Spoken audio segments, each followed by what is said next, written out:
Com a proteção de Deus, declaro aberta a sessão. Discussão e aprovação da ata anterior, sem alteração. Aprovada. Expediente. Não há expediente. Propositura, proposições. Sim, senhor presidente. Então, proposição. Parabenizar a EG pelo evento de sexta-feira, que foi muito bem conduzido, foi um sucesso.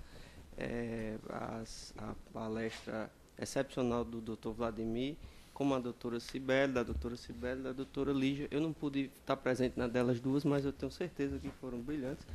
Mas é só para fazer esse registro dela e dar satisfação de ter aqui o desembargador Cornélio mais uma vez. Como Vossa Excelência está na presidência, aí eu estou fazendo esse papel de saudação de Vossa Excelência. Ótimo.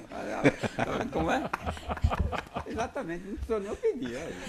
Resolveu. Eu sabia que Vossa Excelência é muito eficiente, por isso nem aconteceu. Mas, E agradecer pelos monitores, doutor André, pela presteza. A pessoa que tem assim, quando você quiser resolver alguma coisa, fala com o doutor Glauber. É instantâneo. Não deu tempo nem. Ele pediu, na sessão seguinte já está instalado. É diferente do desembargador Cornélio. Glauber pediu a instalação desses monitores. Na sessão de quinta. Sessão quinta-feira. Hoje é segunda. Não fizeram no final de semana, mas fizeram. Na verdade, eu acho que já iam instalar os equipamentos hoje. Eu dei sorte e pedi na sequência do cronograma. Bom, mas precisamos de pessoas assim, eficientes. Desembargador Cornélio, alguma proposição? Não, só agradecer a proposição que foi feita. Doutor Dantas. Doutor André. Só me acostar a boa-vinda ao desembargador Cornélio, e eu acho que a gente tem que também parabenizar a direção-geral pela providência rápida dos monitores, né? O doutor Glauber fez o pedido, mas o pedido foi atendido graças à gestão da direção-geral. E a TI também, já acrescentando. Obrigada. Doutor Luiz Gustavo. Senhor presidente, me acosto às proposições já feitas e gostaria de propor um voto de congratulações ao ministro Luiz Alberto Gugel de Faria, que tomou posse na Academia Norte-Rio-Grandense de Letras na última sexta-feira, dia 10, na cadeira cujo patrono era o desembargador Antônio Soares, salvo engano. Então, proponho um voto de congratulações ao excelentíssimo senhor ministro. Todos de acordo com a proposição? De acordo. Aprovado.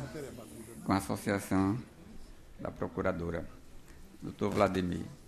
Senhor presidente, agradecer as palavras elogiosas do doutor Glauber, também que fez uma brilhante palestra sobre um tema espinhoso. O meu era um tema amplo e fácil, dava para dizer muita coisa e se sair bem de qualquer jeito. Já o tema do doutor Glauber não, era bem mais técnico, mais aprofundado, e realmente foi uma palestra muito boa. Infelizmente também não pude ficar para a palestra da doutora Cibele, tinha compromissos, e as palestras da tarde, mas a maestria da doutora Lígia, de Emanuel, que é o craque das prestações de contas, e de Bonifácios, que domina plenamente o processo de registro de candidaturas, com certeza levaram muito conhecimento às pessoas, sobretudo os representantes dos partidos que estavam ali naquela iniciativa muito feliz da Escola Judiciária Eleitoral. E também reforçando aqui o voto de congratulações que o Dr. Glauber propôs à escola como um todo, e na figura de seu diretor, o Dr. Ricardo Tinoco. É só isso, senhor presidente. Feitas essas devidas homenagens aos merecidos, incluindo aí o Dr. Ricardo Tinoco, que é o diretor da escola, o evento foi bem interessante. Vamos passar à sessão judicial. Então, nós temos em pauta 4 recursos. O 418, 50 e o 807-94, sou o relator. O 6980, de Dr. André, 186,50 de Dr. Luiz Gustavo. Há processo no PJE? Não. Acho que não, porque eu não estou com pauta do PJ aqui, penso que não. Então vamos inverter aqui. Não há pedido de preferência, estou vendo o doutor Cristiano ali, mas não sei se tem algum processo, doutor Cristiano.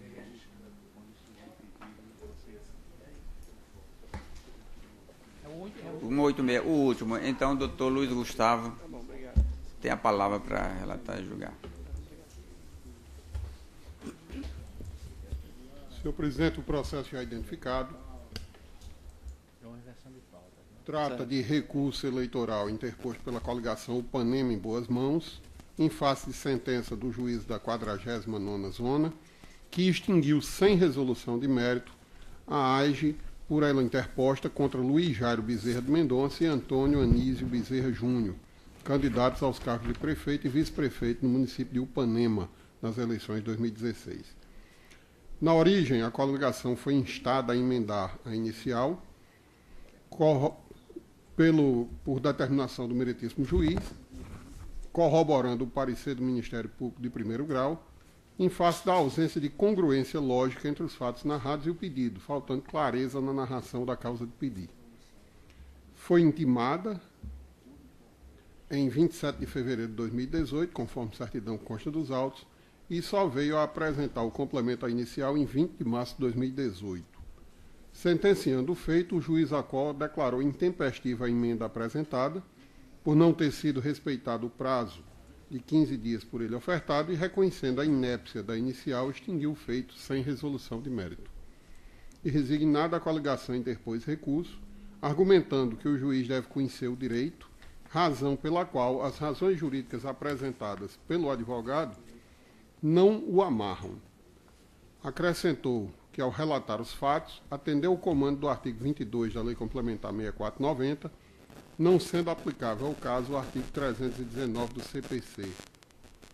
Disse que a Lei Complementar 64 exige apenas do legitimado o relato dos fatos, a indicação das provas, indícios e circunstâncias e o pedido de abertura de investigação judicial e eleitoral, tendo sido atendidos todos esses requisitos. Ao fim, pede o provimento do recurso para que seja reformada integralmente a sentença em vergasta. Contra-razões foram apresentadas e, no âmbito deste segundo grau, a douta Procuradoria Regional Eleitoral opinou pelo conhecimento e desprovimento do recurso. E é o que importa relatar. Em discussão, aprovado. Sem sustentação oral, pode votar, doutor Luiz Gustavo. Senhor presidente, demais pares, o recurso se insurge contra a decisão que considerou inepta a petição inicial. Importa registrar que a petição inicial apresentou uma multiplicidade de supostos fatos irregulares, narrando de modo aleatório situações que, na ótica da coligação autora, configurariam abuso de poder, sem, no entanto, discriminar condutas, tampouco apontar como se teriam ocorrido as irregularidades.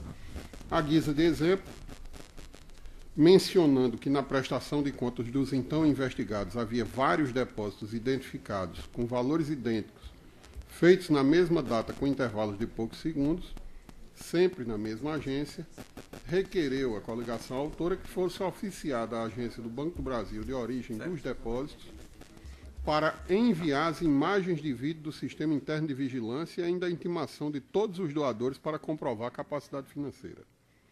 Em seguida, a coligação impugnou 17 doações realizadas por meio de cessão de bens e 4 despesas declaradas, onde, em sua ótica, também haveriam irregularidades, mas não se desincumbiu do seu ônus de demonstrar quais seriam efetivamente as irregularidades.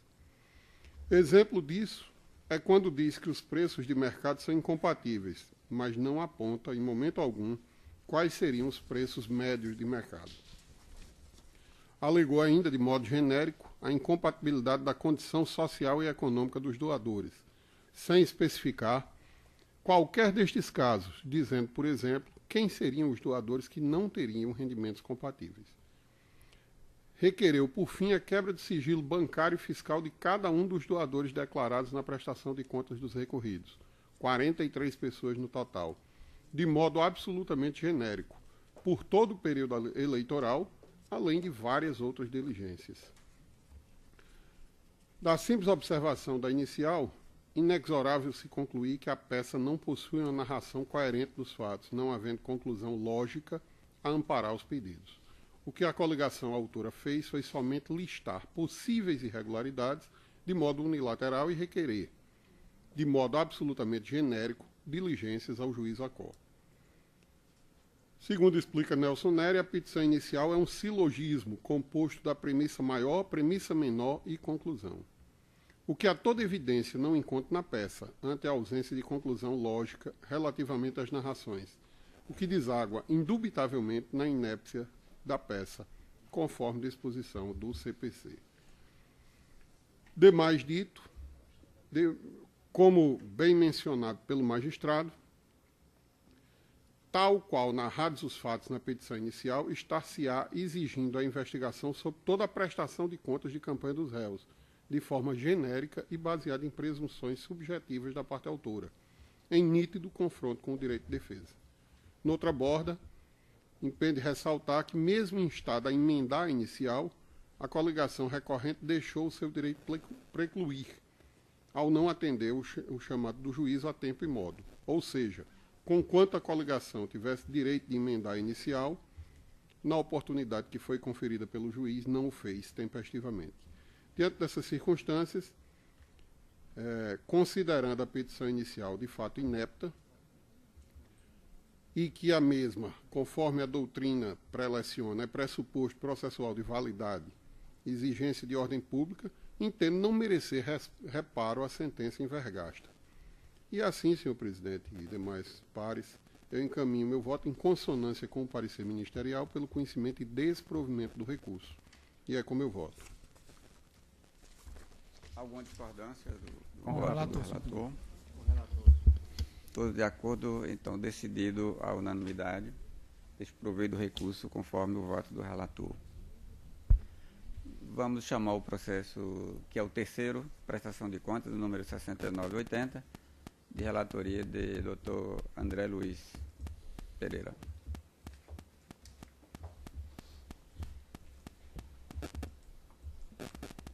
Senhor presidente, processo de prestação de contas, Partido dos Trabalhadores. A seção de análise de conta identificou falha no relatório preliminar, sendo o partido intimado para supri-las. Intimado, o partido político não apresentou manifestação nas folhas 47 destes autos.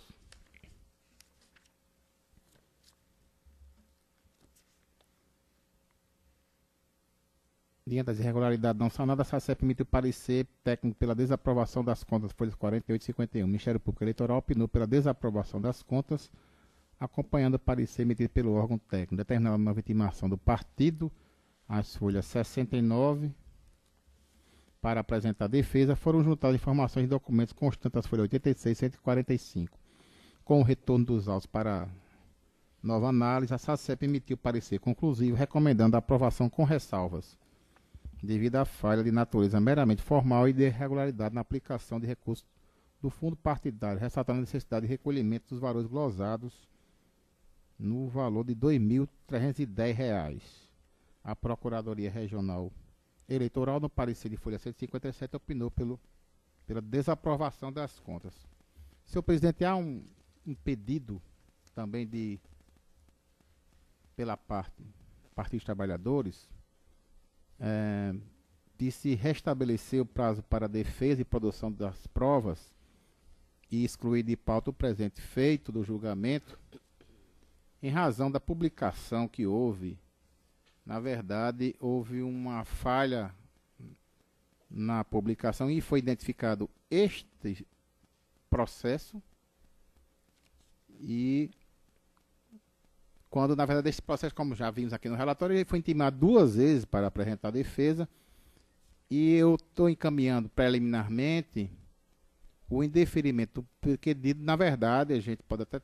Há aqui, inclusive, uma solicitação, uma certidão, da Secretaria Judiciária, dizendo que o despacho mencionado na petição de folha 181 e 182 não se refere aos presentes autos, sendo havido equívoco no registro do sistema. Então, preliminarmente, eu voto e submeto a corte pelo indeferimento dessa petição e submeter o processo a julgamento.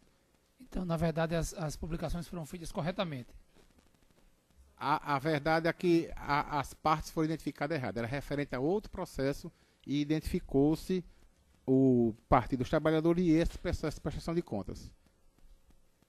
A publicação foi errada, então, doutor André? A publicação foi errada e há uma certidão já nos autos dizendo que houve equívoco no registro do sistema e conforme identificado. E ele foi intimado já 2 vezes para apresentar os documentos. Sim, então houve uma terceira publicação que não era para ser desse processo, mas que por equívoco saiu. Ah, entendi Isso. agora. Então, na verdade, o equívoco seria no outro processo e não nesse.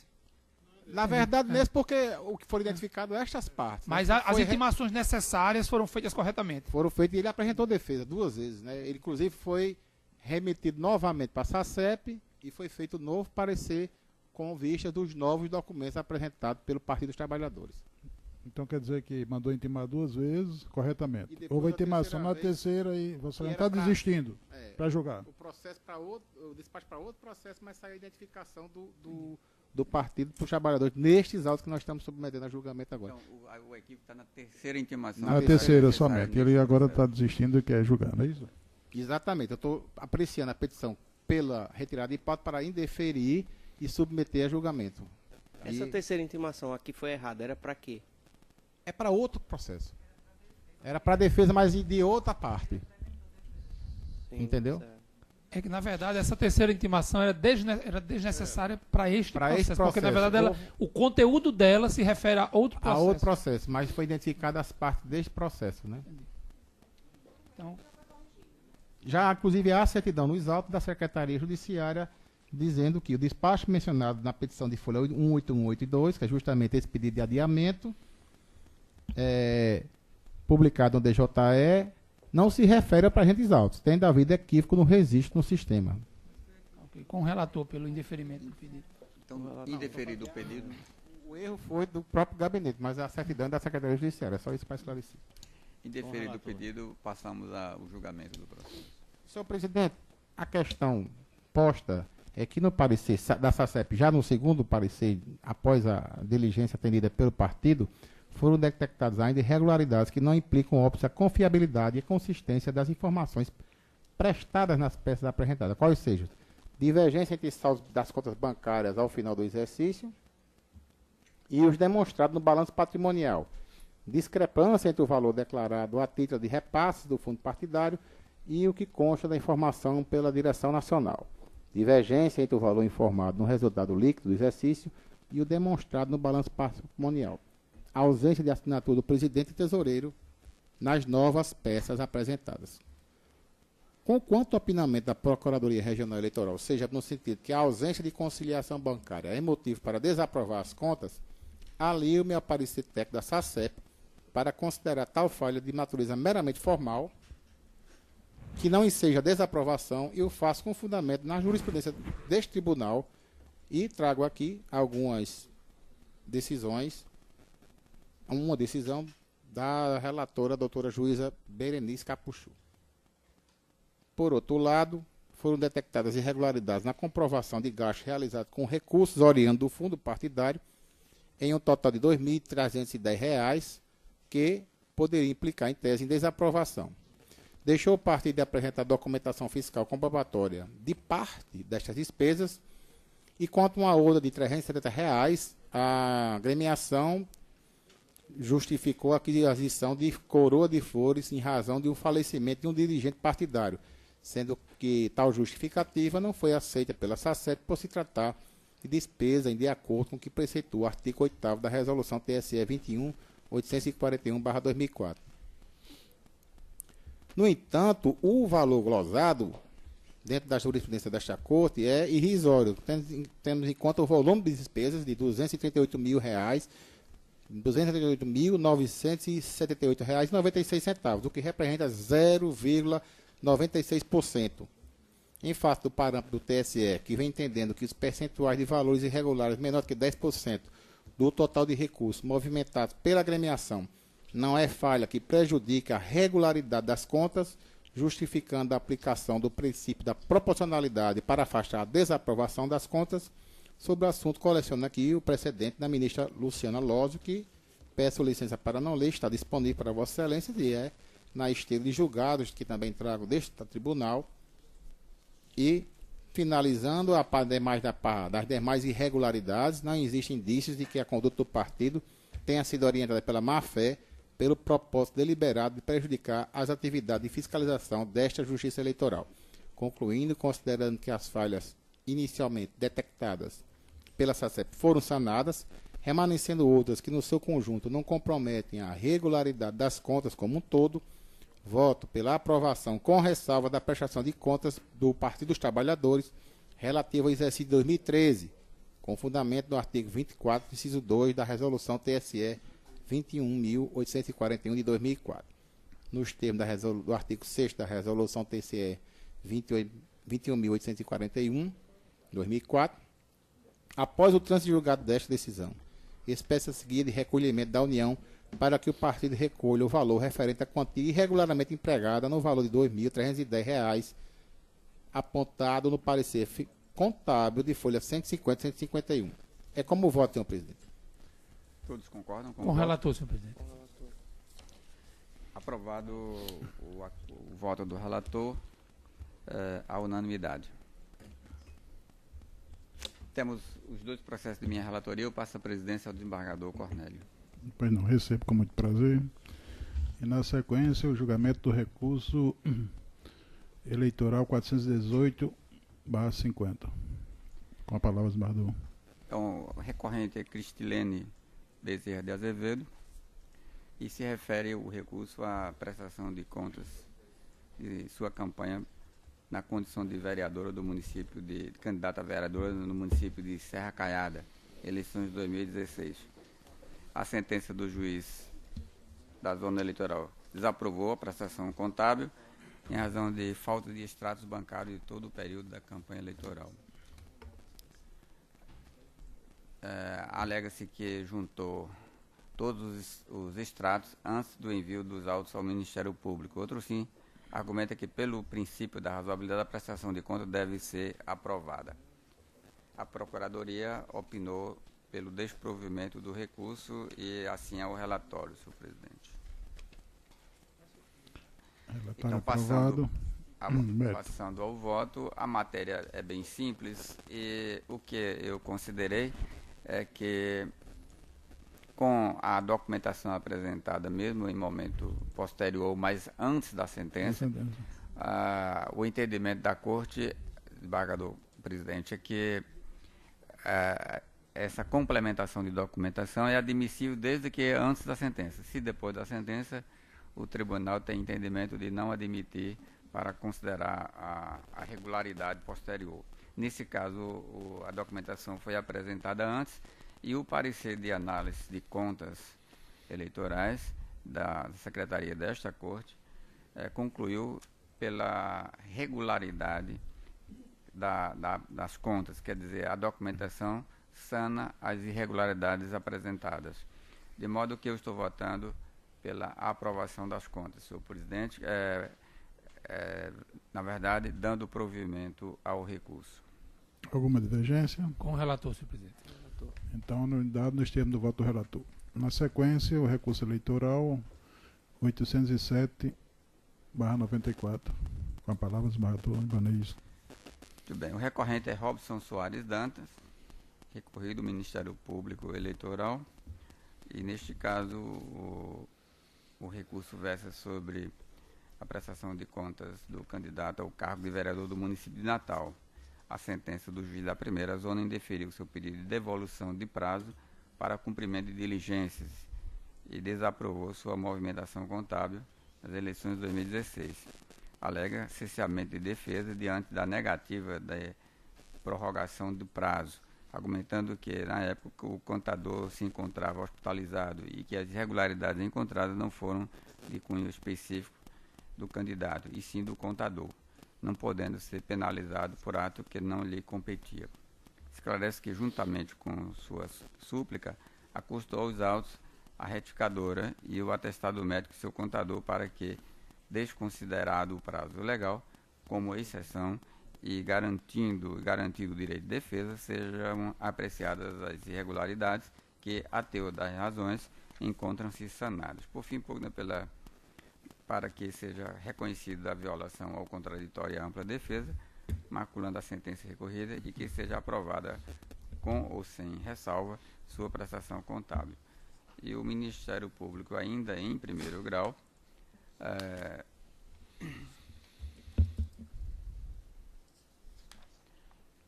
está a se manifestar, a Procuradoria Regional Eleitoral opinou pelo desprovimento da irregulação. Assim relatei, senhor presidente. Pronto, aprovado o relatório.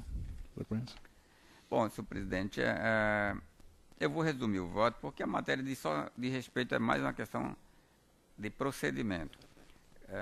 Ele foi intimado para sanar as irregularidades.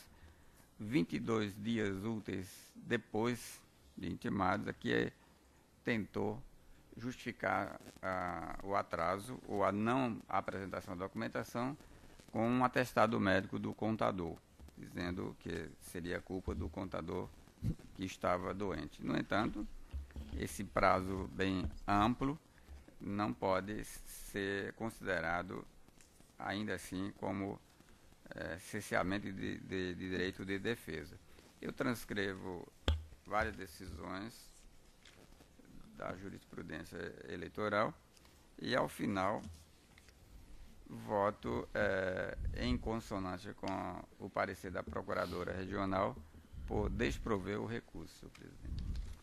Além disso, ele não, nessa documentação que ele apresenta, mesmo com atraso, ele não traz uma documentação que justifique... Nada de futuro. Nada de futuro. Apenas tenta justificar que o contador estava doente.